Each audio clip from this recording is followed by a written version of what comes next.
गोरखपुर नगर पंचायत पीपीगंज में विपिन सिंह ने काली मंदिर को लेकर क्या कुछ कहा। मीडिया से रूबरू होते हुए आइए जानते हैं क्या है पूरा मामला। मेरा नाम विपिन सिंह है और मैं ही पीपीगंज का रहने वाला हूँ। यहाँ जो मुद्दा है काली मंदिर का मुद्दा है, ये जरा विस्तार से बताइए।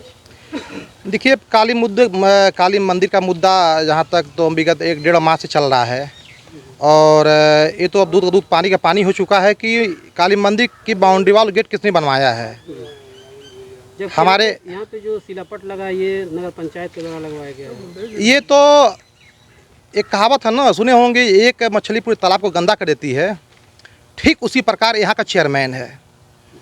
ये अपने आप को भाजपा का नेता बताता है और चेयरमैन, ये सही है कि वो भाजपा का चेयरमैन है, लेकिन यह हमारा जो महाराज जी का जनपद है, महाराज जी के ईमानदारी की चर्चा ज़िले में नहीं, प्रदेश में नहीं, देश में नहीं, अपितु विदेशों में भी होती है कि वह किस नेचर की और कितने ईमानदार प्रवृत्ति के वह मुख्यमंत्री हैं।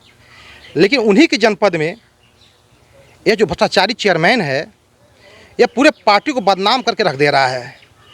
इसके काले कारनामों की चर्चा इतनी लंबी है, उस पर चर्चा किया जाए तो सुबह से शाम हो जाएगी।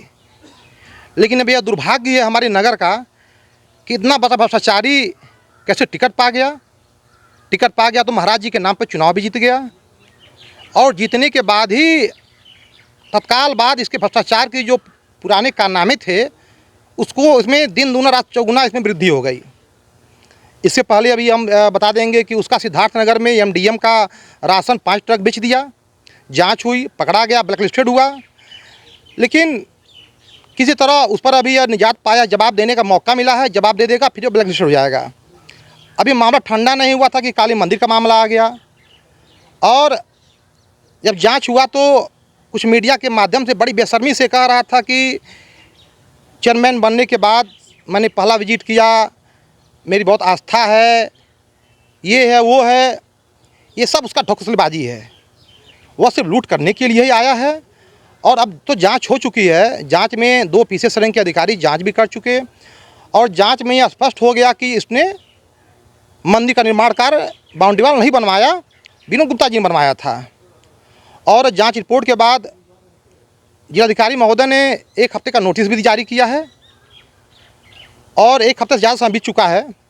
हम लोग उनसे मिले भी हैं और मिलने के बाद वो बोले कि 2-4 दिन समय हमको और दे दीजिए और जैसे ही हमको चाहे उनकी नोटिस का जवाब आवे न आवे, हम शासन को अवगत करा देंगे कार्रवाई के लिए। इस विषय को लेकर मुख्यमंत्री जी से क्या कहना चाहेंगे? देखिए, मुख्यमंत्री महोदय को बताना क्या है, वह उनके ज़िले की बात है।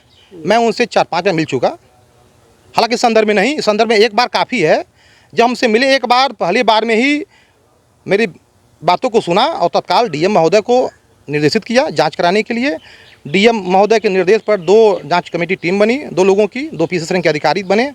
उन्होंने जांच किया, 1 माह के अंदर जांच रिपोर्ट सौंप दी डीएम महोदय को।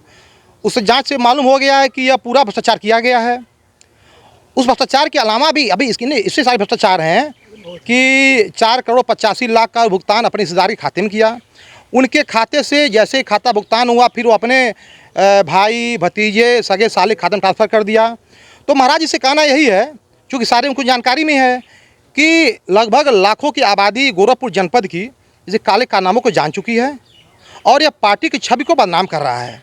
ऐसे लोग अगर पार्टी में रहेंगे तो एक कहीं ना कहीं इसका गलत संदेश जाएगा। इसलिए हम उनसे निवेदन आग्रह करेंगे। आग्रह क्या करना है कि हमारे वो सब सर्वोच्च नेता हैं, हमारे सब कुछ हैं, गुरु हैं, उनके निर्देश पर हम लोग कुछ भी करने को तैयार रहते हैं, लेकिन वो कार्रवाई कर भी रहे हैं। उनके निर्देश पे जांच भी हुआ, जांच रिपोर्ट भी आ गई। अब यही हम उनसे मतलब आग्रह करेंगे महाराज जी से कि बहुत जल्द इस भ्रष्टाचारी को उसके किए की कर्मों की सज़ा मिले, जिससे यहाँ पीपीगंज क्षेत्र नहीं लगभग पूरे विधानसभा में मतलब क्या पूरे जनपद में इसे भ्रष्टाचार की चर्चा है। जल्द से जल्द न्याय मिले, ऐसे भ्रष्टाचारी का खाता सीज हो, जेल में जाए, जिससे आम लोगों में जो हमारी पार्टी की छवि है उसको कहीं दाग न लगने पावे।